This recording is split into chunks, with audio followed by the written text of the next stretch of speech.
In the early 1800s, southern Africa was a land of many small groups. These groups lived in green valleys and on wide plains. They farmed the land and kept cattle. Their world was about to change. A new leader was rising. His name was Shaka. He was a young man with a strong will and big ideas. He did not want to lead just a small group. He wanted to build a great nation. A nation that would be known and respected by all. Shaka's story is the story of the Zulu kingdom. It is a story of power, war, and incredible change. Shaka was born around 1787. His early life was not easy. He was the son of a chief, but he and his mother were sent away. They lived with another group, the Mfecane. Here, Shaka grew into a tall and powerful warrior. The leader of the Mfecane, Dingiswayo, saw something special in him. He saw a brilliant mind and a fearless heart. Shaka learned about leading people and fighting battles. He waited for his chance. In 1816, Shaka's father died. With the help of Dingiswayo, Shaka became the new chief of the Zulu people. At that time, the Zulus were a very small group. They had only a few hundred warriors, but Shaka had a vision. Zulu society was built around the king. The king was the most important person in the kingdom. He owned all the land and all the cattle. He made the laws and was the final judge in any disagreement. But the king did not rule alone. He listened to his advisors, who were older and wiser men. The heart of the Zulu people was their strong sense of community. Everyone had a place and a purpose. They worked together, celebrated together, and fought together. Family was very important to the Zulu people. They lived in homesteads called kraals. A kraal was a group of huts arranged in a circle. Culture and traditions were a big part of daily life. The Zulu people loved music and dancing. Their songs told stories of great heroes and important events. They were also skilled artists. They made beautiful pottery, weaving, and beadwork. The colors and patterns in the beadwork were a form of language.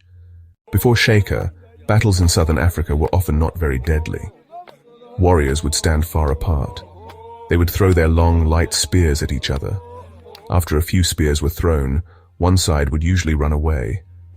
It was more about showing bravery than about destroying the enemy.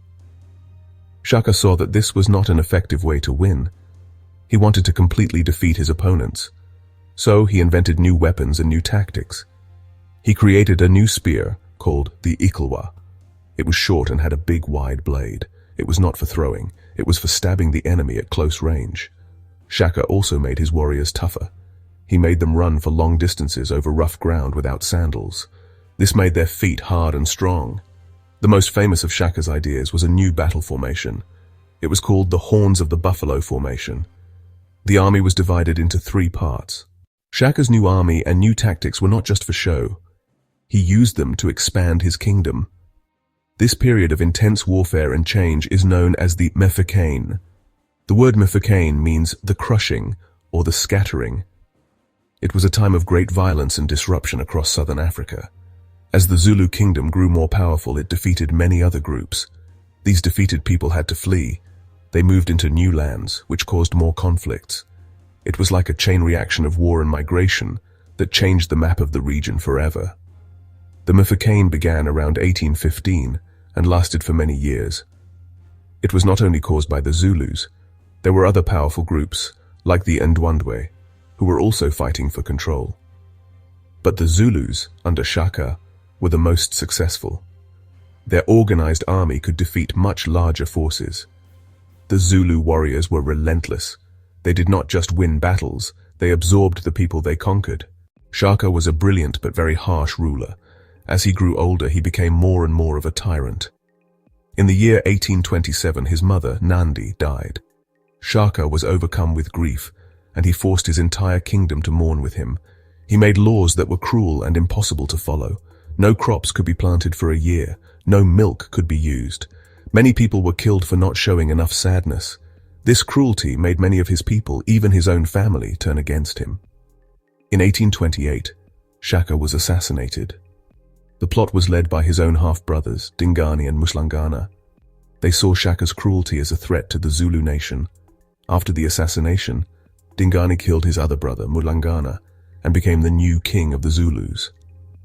Dingane promised to be a better ruler, but Dingane was a very different leader from Shaka. He was more of a politician. but he was also very suspicious and fearful. He was especially worried about the new arrivals in the region, the Voortrekkers. By the middle of the 19th century, a new power was growing in southern Africa. This was the British Empire. The British had a colony at the Cape in the south, and they were slowly expanding their control over the land. They had a huge modern army, and their soldiers wore bright red uniforms. The Zulus called them Red Soldiers. For a long time, the British and the Zulus were neighbors. They had a border between them. They traded with each other, but they also watched each other carefully. The British had their own plans for southern Africa. They wanted to join all the different colonies and African kingdoms into one big federation under British rule. The independent and powerful Zulu kingdom was a problem for this plan. In 1878, the British found their excuse. They used minor border incidents to make impossible demands on the Zulu king, Cetshwayo. In December 1878, the British gave King Cetshwayo an ultimatum. The most important demand was that he must disband his entire army. This was impossible for Cetshwayo. The British army that invaded Zululand was very confident. They had modern rifles and cannons, and they believed they could easily defeat the Zulu warriors who fought with spears and shields. On the 22nd of January 1879, Lord Chelmsford took part of his force out to find the main Zulu army. He left a large camp behind at the foot of a strange rocky hill called Isandlwana. The main Zulu army, about 20,000 warriors strong, was hiding in a nearby valley. They had been carefully planning their attack using scouts to watch the British movements. They moved their huge army into position, completely unseen by the British. The warriors were silent and disciplined. They were ready to use Shaka's famous Horns of the Buffalo formation.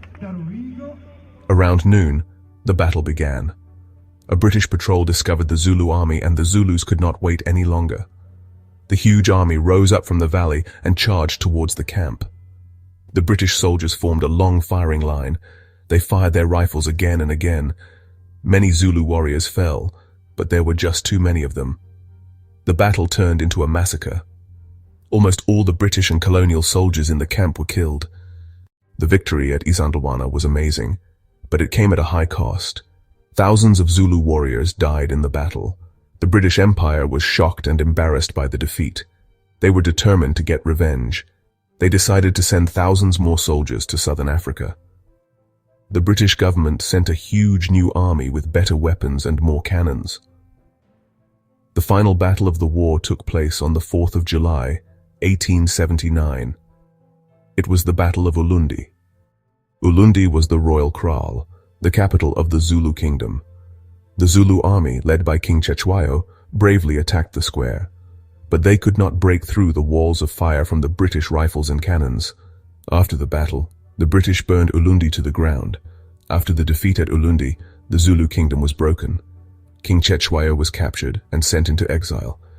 The British divided Zululand into 13 small separate territories.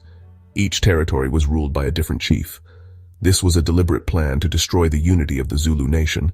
It caused a terrible civil war between the different chiefs. The fall of the kingdom was a tragedy for the Zulu people. They lost their land, their independence, and their way of life. But the story of the Zulu kingdom did not end in 1897. The spirit of the Zulu people did not die. Their history and their culture remained strong. The memory of their great kings, like Shaka and Cetshwayo, and their brave warriors, gave them a powerful sense of identity and pride. Today, the Zulu people are the largest ethnic group in South Africa. There are more than 10 million Zulu speakers. The Zulu language, isiZulu, is one of the official languages of the country. Zululand is now part of the province of KwaZulu-Natal. The Zulu royal family still exists. They have a king who is a very important cultural leader for the Zulu people. The legacy of the Zulu kingdom can be seen everywhere in modern southern Africa. The stories of Shaka, the Mfecane, and the Anglo-Zulu War are an important part of the history of the entire region. The courage of the Zulu warriors at Isandlwana is remembered as a powerful example of resistance against colonialism.